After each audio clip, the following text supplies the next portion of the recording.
ही तुमची गाडी 90% तयार झाली.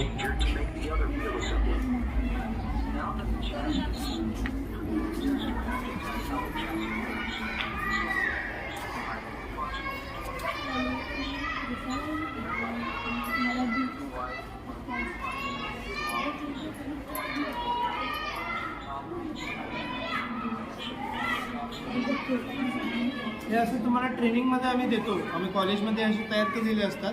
ट्रॅक म्हणतो आम्ही आपण याला जनरली. ट्रॅकमध्ये तुम्हाला गाडी लावायची असते आणि मग तिथं टेस्ट करतो आपण.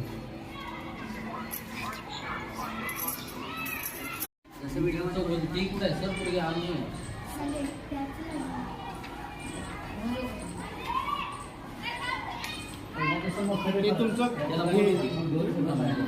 आणि हे तुमचं उरलेलं असतं. याला काय करायचं, एकत्र ठेवायचं आणि नंतर डस्टबिनमध्येच फेकायचं. इकडे तिकडे फेकायचं नाही अजिबात. ओके, बाजूलाच लागणार नाही आपल्याला.